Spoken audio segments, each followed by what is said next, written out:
Audiolib présente Wicked de Gregory Maguire. La sorcière avançait sur la crête du vent à un bon kilomètre au-dessus d'Oz, semblable à une étincelle verte jaillie du paysage même, virevoltant dans les turbulences. Les nuées blanches et mauves d'un orage d'été s'accumulaient autour d'elle. En contrebas, la route de briques jaunes formait une boucle lâche, comme un nœud coulant détendu. Les tempêtes d'hiver et les pieds de biche des agitateurs avaient éventré la chaussée, mais celle-ci menait toujours inexorablement à la cité d'Émeraude. La sorcière voyait les compagnons avancer péniblement, contournant les parties abîmées, évitant les tranchées, accélérant quand la voie était dégagée. Ils semblaient inconscients de leur destin, mais ce n'était pas à elle de les éclairer.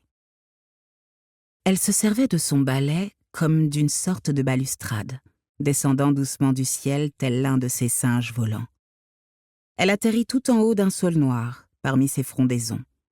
En dessous, ses proies s'étaient arrêtées pour se reposer, cachées par le feuillage. La sorcière coinça son balai sous son bras. Elle descendit petit à petit en crabe, silencieuse, jusqu'à arriver à 7 mètres au-dessus d'eux. Le vent agitait les vrilles pendantes de l'arbre. La sorcière les observa, l'oreille tendue. Ils étaient 4. Elle distinguait une espèce d'énorme chat. Un lion, non? Et un bûcheron étincelant. Le bûcheron de fer blanc épouillait la crinière du lion qui grommelait et s'agitait agacé.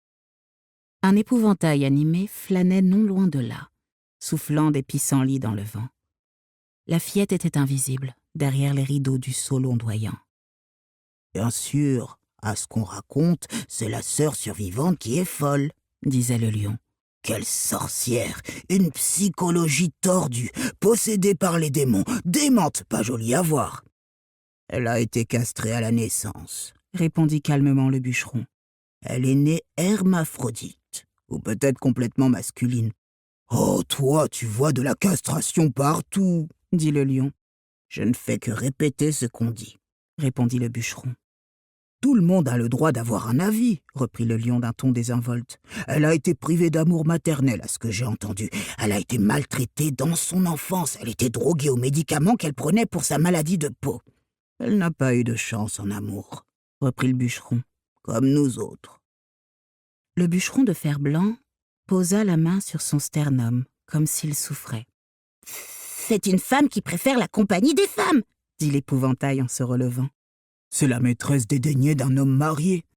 C'est elle l'homme marié. La sorcière était tellement abasourdie qu'elle faillit lâcher sa branche. S'il y avait bien une chose dont elle n'avait que faire, c'était les ragots. Pourtant, elle vivait recluse depuis si longtemps qu'elle était stupéfaite par les opinions que proféraient vigoureusement ces inconnus. « C'est un despote, un dangereux tyran », ajouta le lion avec conviction.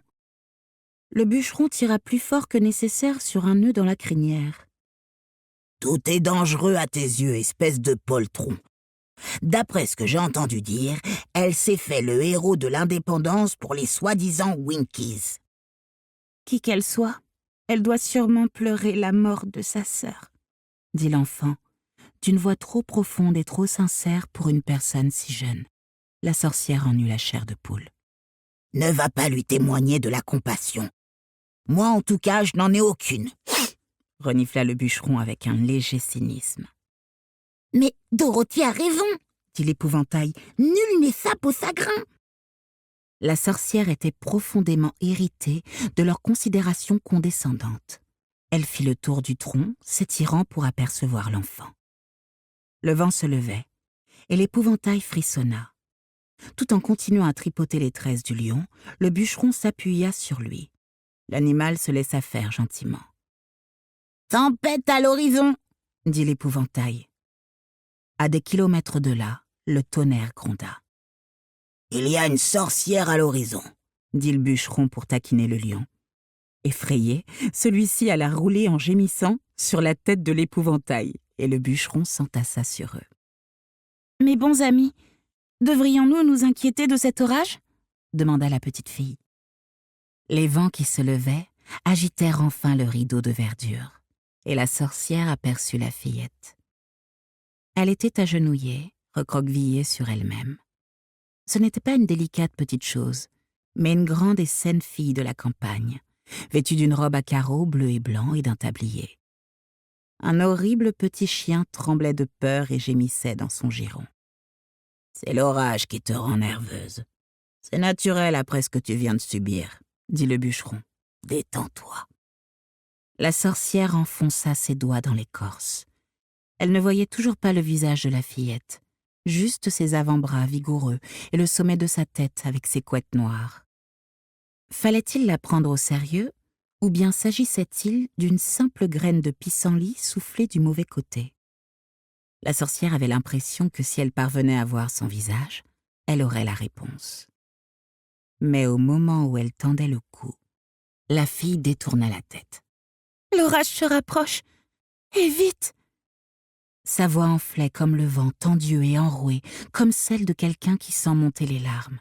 « Je connais les orages, les tempêtes, je sais comment elles nous tombent dessus. »« Nous sommes plus en sécurité ici, » dit le bûcheron. « Certainement pas, » répliqua la fille, « parce que cet arbre est le point le plus élevé par ici, et si la foudre tombe, ce sera sur lui. » Elle étreignit son petit chien.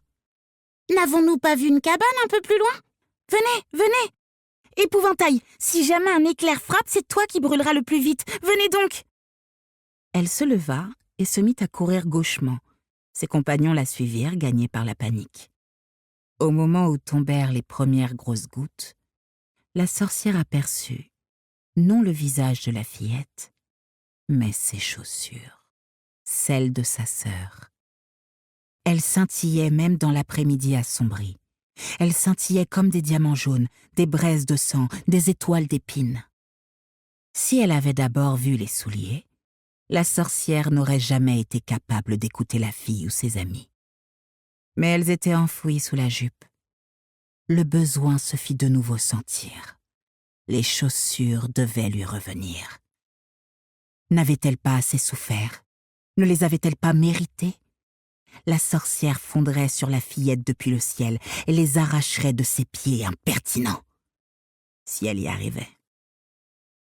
Mais l'orage que les compagnons fuyaient, filant sur la route de briques jaunes, inquiétait davantage la sorcière que la gamine qui avait affronté la pluie ou l'épouvantail que la foudre pouvait brûler. La sorcière ne pouvait s'aventurer dans une humidité aussi maligne et surnoise. Elle dut donc se tapir entre les racines protubérantes du saule noir où aucune eau ne viendrait la menacer et attendre que l'orage passe. Elle en sortirait. Elle s'en était toujours sortie. Oz, avec son climat politique oppressant, l'avait sonnée, vidée, rejetée. Elle avait erré comme une graine, apparemment trop desséchée pour prendre racine. Mais sûrement, c'était sur Oz que pesait la malédiction, pas sur elle. Oz lui avait offert une vie tordue, mais ne l'avait-il pas également rendue réactive?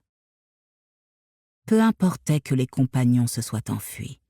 La sorcière pouvait attendre. Elle les retrouverait.